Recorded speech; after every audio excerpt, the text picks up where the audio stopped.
சிலுவையும் சீஷனும் என்கிற தலைப்பில நாம் தியானித்து வருகிறோம். பாருங்க, இந்த சிலுவையையும் சீஷனையும் நாம் பிரிக்கவே முடியாது. நீ இயேசு கிறிஸ்துவுக்கு சீஷனாய் இருப்ப அப்படின்னா நீ உன் வாழ்க்கையில பல பகுதிகளில் நீ சிலுவை சுமக்க வேண்டி இருக்கிறது என்பதை சத்தியத்தின் மூலமாக நாம் விளங்கி கொண்டு வருகிறோம். இன்றைக்கும் நாம் சுமக்க வேண்டிய, அதாவது சீஷன் இயேசு கிறிஸ்துடைய சீஷன் சுமக்க வேண்டிய ஒரு விதமான சிலுவை குறித்து நாம் தியானிக்க போகிறோம். மத்தேயு 10:37 இப்படியாய் சொல்லுகிறது, தகப்பனையாவது தாயையாவது என்னிலும் அதிகமாய் நேசிக்கிறவன் எனக்கு பாத்திரன் அல்ல, மகனையாவது மகளையாவது என்னிலும் அதிகமாய் நேசிக்கிறவன் எனக்கு பாத்திரன் அல்ல, தன் சிலுவை எடுத்துக்கொண்டு என்னை பின்பற்றாதவன் எனக்கு பாத்திரன் அல்ல. பாருங்க கர்த்தருடைய ஜனமே, இயேசு கிறிஸ்து சொல்லுகிறாரு, என்னிலும் அதிகமாய் நீ நேசிப்பாயானால், அதாவது என்னிலும் அதிகமாய் நீ வேற யாரையாவது வேற எதையாவது நேசிப்பாயானால் எனக்கு சீஷனாய் இருக்க முடியாது என்று இயேசு தம்பி சீஷர்ல சொல்லுகிறத நாம் பார்க்கிறோம். பாருங்க, அப்படியானால் இயேசு யாரையும் நேசிக்க கூடாதுன்னு சொல்றாரா நீங்க கேட்டீங்கன்னா, இயேசு யாரையும் நேசிக்க கூடாதுன்னு சொல்லல.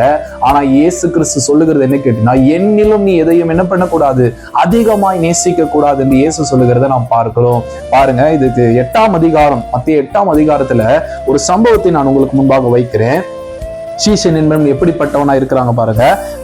21வது வசனம் பாருங்க. அவருடைய சீஷரில் வேறொருவன் அவரை நோக்கி, ஆண்டவரே, முன்பு நான் போய் என் தகப்பனை அடக்கம் பண்ண எனக்கு உத்தரவு கொடுக்க வேண்டும் என்றான். 22 அதற்கு இயேசு, மரித்தோர் தங்கள் மரித்தோரை அடக்கம் பண்ணட்டும், நீ என்னை பின்பற்றி வா. பாருங்க, ஒரு சீஷன் இயேசு கிறிஸ்துவிடத்துல போய் கேட்கிறான், என்னுடைய தகப்பன் இறந்து போயிட்டாரு, அவருடைய இறுதி சடங்கு நான் செய்யணும், எனக்கு கொஞ்சம் உத்தரவு கொடுங்கன்னு கேட்கிறாரு. அதுக்கு அந்த இயேசு சொல்றாரு, மரித்தோர் தங்கள் மரித்தோரை அடக்கம் செய்யட்டும், அதாவது நீ போலனாலும் வேற ஒரு உறவினர்கள் அதை செய்வாங்க, நீ என்னை பின்பற்றி வான்னு சொல்லி இயேசு சொல்லும் போது பாருங்க, அந்த சீஷன் என்ன பண்ணிருப்பான்னு நீங்க நினைக்கிறீங்க? கொஞ்சம் பாருங்க, அவர் என்ன பண்ணார் நான் வாசிக்கிறேன்.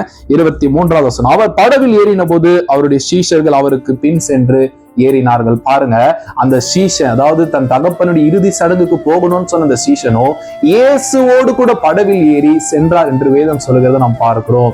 இதுதாங்க சீஷன். அல்லேலூயா. இதுவும் நாம் சுமக்க வேண்டிய ஒரு விதமான சிலுவை தான். வாங்க, நம்ம இயேசுவை பின்பற்ற விரும்பும் போது சில உறவுகளை நாம் இழக்க நேரிடும், சில குடும்ப நிகழ்வுகளை நாம் இழக்க நேரிடும். அல்லேலூயா. சில காரியங்களை நாம் இயேசுக்காக இழக்க நேரிடும். பாருங்க, இவனுடைய தகப்பனுடைய இறுதி சடங்கை செய்யக்கூடாத அளவுக்கு ஒரு சிலுவை. ஏன் என்று சொன்னால், தகப்பன் மரித்து போயிட்டாரு, ஆனா எத்தனையோ பேர் நரகத்தை நோக்கி போய் கொண்டிருக்கிறாங்க, ஆகையினால் நீ என்னை பின்பற்றி வா என்று சொல்லி இயேசு அந்த சீஷனை அழைக்கிறத நாம் பார்க்கிறோம். அந்த சீஷனும் பாருங்க, கண்கள்ல கண்ணீரோடும் இருதயத்தில இயேசுவின் மேலுள்ள ஒரு அன்போடும் பாரத்தோடும் அவரோடு படவில் ஏறி சென்றதை நாம் பார்க்கிறோம். இப்படிப்பட்ட சிலுவையும் நாம் சுமக்க வேண்டும். இதுவும் ஒரு சீஷத்துவம். கர்த்தர் தாமே உங்களை ஆசீர்வதிப்பாராக.